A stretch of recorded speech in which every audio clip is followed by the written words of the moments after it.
काँग्रेसच नाही तर शेवटच्या दिवशी 68 अर्ज भरले गेल्याची माहिती आहे। आणि आजचा चर्चेचा विषय ठरला तो म्हणजे सुनेत्रा पवारांच्या बाबतीत काँग्रेसने घेतलेली भूमिका। काँग्रेसने मात्र आपल्या मित्रपक्षांची भूमिका सल्ला काहीच न जुमानता आपला उमेदवार बारामती विधानसभा क्षेत्रातून उभा केलेला आहे। उमेदवाराचं नाव आहे आकाश मोरे। या सगळ्या घडामोडींवरती आपण सविस्तर चर्चा करणार आहोत, पण या अनुषंगाने आजचा दुसरा प्रश्न आपण पाहूयात, त्यासाठी जाऊयात पोल सेंटरला।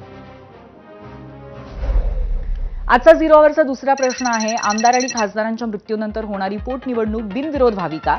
होय आणि नाही असे दोन पर्याय याच्यामध्ये आहेत। तुमचं मत काय आहे मला जाणून घ्यायचंय।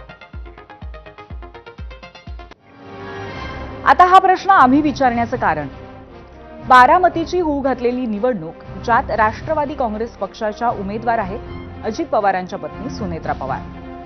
आज त्या उमेदवारी अर्ज भरणार म्हणून राष्ट्रवादी काँग्रेसने एक जबरदस्त मेळावा घेत शक्ती प्रदर्शन केलं। मेळाव्याला जायच्या आधी सुनेत्रा पवारांनी बारामतीच्या विद्या प्रतिष्ठानमधल्या अजित पवारांच्या स्मृतीस्थळावरती जाऊन दादांना आदरांजली वाहिली। त्यांना अनपेक्षितपणे दादांच्या जाण्याने एक खूप मोठं नवं आव्हान पेलावं लागलंय। त्यातीलच बारामतीची निवडणूक हे आव्हानही आणि जबाबदारीही आहे। दादांच्या स्मृतीस्थळावरती पदराने डोळे पुसणाऱ्या सुनेत्रा पवार त्यांच्या व्यक्तिगत आयुष्यामध्ये आलेल्या वादळाचे नकळत दर्शन देऊन गेल्या। पुढे राष्ट्रवादी काँग्रेसच्या मेळाव्यामध्ये अजित पवारांच्या कार्याला आणि आठवणींना उजाळा देत असताना सुनेत्रा पवारांचा कंठ दाटून आला होता। स्वतःला सावरत अजित पवारांचं बारामतीच्या बाबतीमध्ये असलेलं स्वप्न आणि त्यांच्या विचारांचा वारसा पुढे नेण्याचा ध्यास तितक्याच खमकेपणाने त्यांनी बोलून दाखवला। या मेळाव्यामध्ये त्या काय म्हणाल्या आहेत ते आपण आधी ऐकूया। दादांसाठी बारामती म्हणजे आईसारखी होती। बारामतीचा केवळ प्रत्येक कार्यकर्ता नाही तर बारामतीचा प्रत्येक नागरिक हा दादासाठी खरा पांडुरंग होता। बारामतीकरांची सेवा म्हणजेच पांडुरंगाची सेवा, हाच दादांचा विश्वास आणि आधार होता। बारामती म्हणजे दादांचा श्वास होता, म्हणूनच त्यांचा अखेरचा श्वास देखील बारामतीच्या मातीतच विसावला। बारामतीकरांच्या विकासासाठी, आदरणीय दादांचं स्वप्न पूर्ण करण्यासाठी मी माझं दुःख सुद्धा तळघरात कोंडलं आणि अत्यंत धीरानं आपल्या सगळ्यांसाठी बाहेर पडले। मात्र मला हा धीर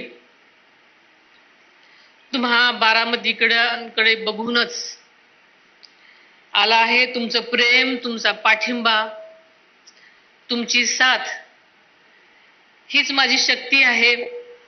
माझ्या लग्नापूर्वीपासूनच मला सामाजिक कार्याचा वारसा जरी लाभला असला तरी 4 वेळा मुख्यमंत्री राहिलेल्या आदरणीय पवार साहेबांची सून म्हणून आणि 6 वेळा उपमुख्यमंत्री राहिलेल्या अजितदादांची पत्नी म्हणून मी गेल्या 40 वर्षात पवार परिवाराची काळजी घेतलेली आहे। आता बारामतीसह राज्याच्या जनतेची सुद्धा काळजी घेण्याची शक्ती मला मिळावी अशी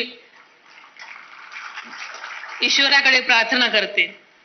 आदरणीय दादांच्या माघारी ही पहिलीच निवडणूक आहे, त्यामुळे ही केवळ निवडणूक नाही तर आदरणीय दादांना श्रद्धांजली अर्पण करण्याची प्रत्येक बारामतीकराला खरं संधी आहे। ही निवडणूक खरी तर माझी नसून ही निवडणूक बारामतीकरांची आहे आणि बारामतीकरांचं दादांवर किती प्रेम आहे हे मी जास्त सांगायला नको। त्यामुळे ही सगळी निवडणूक बारामतीकरांनी आपल्या हातात घेतलेली आहे। त्यामुळे बारामतीकर नक्कीच त्या निवडणुकीमध्ये काय करायचे त्यांनी ठरवलेलं आहे। आणि आजच्या मेळाव्यातनं एक बिटवीन द लाईन्स राजकीय संकेतही महाराष्ट्राला मिळालाय। खरं तर गेले काही दिवस राष्ट्रवादी काँग्रेसमध्ये ऑल वेल नाहीये असं सांगण्याचा प्रयत्न काही लोक करत होते। इतकंच नव्हे तर दादांच्या जाण्यानंतर एका बाजूला प्रफुल्ल पटेल आणि सुनील तटकरे आणि दुसऱ्या बाजूला सुनेत्रा पवार आणि त्यांची 2 मुलं असा संघर्ष उभा करण्याचा सुद्धा प्रचंड प्रयत्न होताना जाणवला। पण आजच्या मेळाव्याने हे सगळं नरेटिव्ह धुवून काढलं। सुनेत्रा पवारांच्या पाठीशी आम्ही उभे आहोत हा संदेश देण्यासाठी फक्त प्रफुल्ल पटेल आणि सुनील तटकरेच नाही तर राष्ट्रवादी काँग्रेसचे मंत्री, छोटे मोठे नेते आणि कार्यकर्त्यांनी बारामती गाठलं. त्यामुळे पार्थ पवारांच्या ट्विटनंतर थोडं शांत झालेलं हे नरेटिव्ह आजच्या सभेतील उपस्थितीमुळे अजून थोडं कमी होईल का हे बघावं लागेल. ज्या नेत्यांनी सभेच्या व्यासपीठावरती आपलं म्हणणं मांडलं त्या सर्वांचं एक मत, एक विनंती कॉमन होती. बारामतीची सुनेत्रा पवारांची ही निवडणूक बिनविरोध व्हावी. मंचावरनं राष्ट्रवादी काँग्रेसचे नेते आज काय काय म्हणाले आपण ऐकूयात.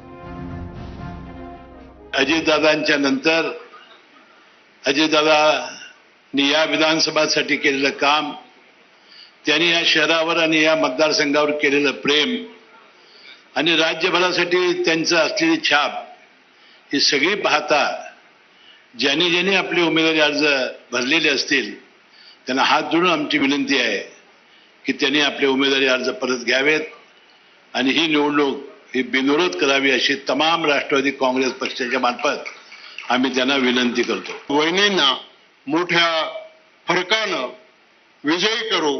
बिनविरोध झाले तर ते बोनस, नाही झाले तर आपली तयारी आजपासून सुरू.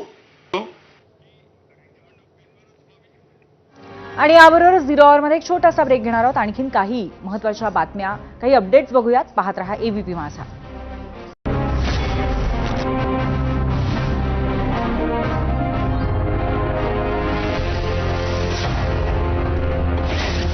मुंगे